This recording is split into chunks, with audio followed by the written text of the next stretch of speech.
Have you heard the marshmallow test? Yes, I have. Yeah, I have. about But tell the viewers for those I that don't. haven't Do you heard know? it before. Do you know it well? I know it well enough, yeah. So it's the concept of I can't remember, it was some psychologists quite a long time ago, they put a marshmallow in front of a child, a 5-year-old, let's say, and say, they just put it in there and said, hey, how are you? And this kid's looking at the marshmallow and they're going, oh, do you like that marshmallow? It's like, yeah, I really do. Would you like it? She goes, yes. Okay, look, I just need to go inside and make a quick phone call. You can have this marshmallow now, or if you wait for me to get back, I will bring you another marshmallow and you'll have 2. What do you want to do? And initially, most of the children were like, oh no, I'll wait. I'll have that other marshmallow. Some said, no, I'll take that one now. But most of them said, we'll wait for the second marshmallow. So they go away for about 5-6 minutes. Now, each of these kids are looking at the marshmallow, they're touching it, they're smelling it, some lick it, whatever they're doing. They're infatuated by this marshmallow. 80% of those kids ate the marshmallow before the psychologist came back. 80% of them. There was only 20% of the children that waited that extra time to get the second marshmallow. And when she came back, she had a second marshmallow. She goes, here you go, you can have 2 now. And they followed this study on as well to look at how that affected that individual child as they grew up as well. And they found that the 20% that waited for the marshmallow, the second one, ended up going on and having really successful lives, really successful careers, because they were able to have that delayed gratification in there. And it was on social media for a little while. I think it was a couple of years ago where people were doing that to their kids to see if they would wait or not. I'd been meaning to do it, but I never actually got around to it out of curiosity. But I reckon my kids would do it. I reckon they would wait. They'd wait. I think so. Yeah, I think so. Maybe my daughter might be. Would they wait because you tell them? Potentially, like it could person? be that. It could be that too. Yeah, that might influence it as well. 100%. Yeah, that might influence it too. But it's it's definitely interesting. But you look at it as well with adults and what you want now.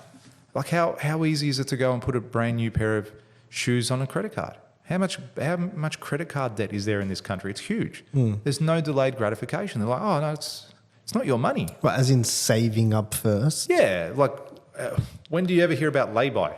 Have you ever heard about people putting something on lay-by anymore? Afterpay, shut that down. Afterpay, yeah, that's right. Afterpay. We'll give you the product first. Sorry? We'll give you the product first. Yeah, but brilliant. that's, again... Brilliant concept. Yeah, great concept, again. And you could say, the cash flow, they're helping it with that. But it's still, most people are spending money they don't have when it comes to that sort of stuff. Whether it's Afterpay, whether it's your credit card, they can't wait to save up, $10,000 to go and buy that necklace. So they'll go into debt now and pay 23% interest or 25% interest. Yeah, okay, but hold on. So do you think that's a bad thing?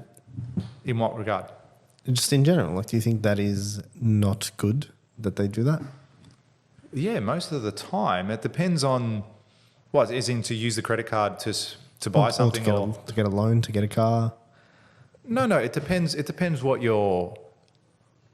if it's detrimental to you. Like most people are getting loans for cars. All my cars, at least, but that's because I've offset them against the business, but that's different. But I think when you're using your card to go and just reward yourself and buy things because you can, because the card allows you to, I think you're in trouble then, especially when you get to the end of that month and you don't pay the card off and the interest just accumulates. And that's what's happening with a lot of people. They've got credit card debt that just keeps piling on. And when I was a kid, when I was in my early 20s, I had a credit card and it was the worst thing I ever had. I love credit cards now. I reckon credit cards are a cheat code. And this isn't financial advice for anyone listening or watching. But when I had that credit card initially, I didn't understand how to manage my money. And every month, because I had an apartment that I owned, and I'd put all the body corporate fees on there, I'd put all this sort of stuff on there, and every month I would be getting charged $300, $400, $500 in interest.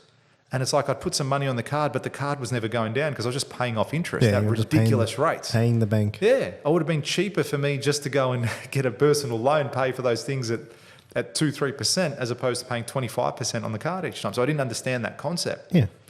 But I learnt it. Yeah, exactly. That was the price you paid for the lesson. Yeah. Now I leverage my credit cards in the business all the time. We put hundreds of thousands of dollars on the credit cards every month because we use that cash flow. We get the benefits with points and rewards and all these other things with it. So But in the same token, I won't go out now and go, okay, perfect example. I am selling my car. And when I sell it, I could afford to go and buy Which car? the Disco, the Land Rover. Why do you call it Disco? It's a Discovery. Oh, Discovery. Okay. That makes sense. I was like, Disco. It's the lingo. Colourful mate. lights. It's the lingo. No, man, I'm not When you have a Land Rover one not day, a Land maybe Rover. we can have No, that no. discussion again. Not yet. Not yet. But so no worries. I'll go out there, finance it through the business, tax deduction, no sweat. I'm not going to do that. Because you know what's cooler than driving a brand new Land Rover? Driving a fucking Ferrari. Okay, so delayed gratification. I can go out there and get that $200,000 car now, but I'm actually deciding, you know what? I'm going to restructure a few things, get a few different company utes. I'm going to get a few work utes for my employees. I'm going to take back one of my work utes that I've got. I'm going to drive that around for a little while. And then next year, when the position changes, when I decide, yeah, maybe I'll go out and buy that newer car, or I'll buy another car, or I'll do whatever I decide to do. Don't know yet. Maybe I'll buy another ute because I'm delaying the gratification. I don't need to go out and buy that $200,000, $300,000 car there. And I could do it. Yeah. I can afford it. I'm in a position where I can afford to go out and buy a $300,000, $400,000 car. Is it the right thing to do right now? I don't think so. I don't think so, especially as I can structure things differently to be advantageous to me in business. So, okay. So is that a comfort thing though, or is that just being smart with your money? Do you know what I mean? Because the two, yeah, are you relating it to short-term gratification? I think so do you think someone that I think it is a level of comfort, yeah. Yeah? Yeah, because I'm not ready for that car, that Sick. Ferrari. Yeah, it'd be sick. But you know what I mean? I'm not ready for that now, even though I could get it. Yeah. I'm not ready for it. Why? Why? Because financially it's feel not like the you have best. it- No, not from a deserving point of view. I deserve fucking the world. Not from that point of view. I'm saying from the perspective of there's other things I need to do first. Because I want, like we're talking about $1 million days. Yeah. That's going to hinder $1 million days for me. Because the money I'm using for that vehicle, perhaps it means I spend less on ads now. Because, oh shit, maybe I shouldn't spend 10 grand on ads this month. Yeah. Because I've got to spend $4 grand on my car. I better knock that back a bit. Oh, Robbie, just, make it work, make your magic happen and do it for $4 grand this month. Did you like my my post about advertising? Yes, I Stopping did. advertising is like stopping your watch. Yeah, that was good. That was a good one too.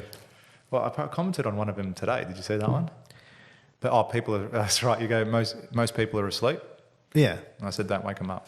Oh, did you? I haven't seen it. Don't wake them up. Let them fucking sleep. But that comes sleeping. exactly into what we're Comfort. talking about. They're How good's sleeping that? at the wheel. You're good at this. Thanks, man. You Thanks.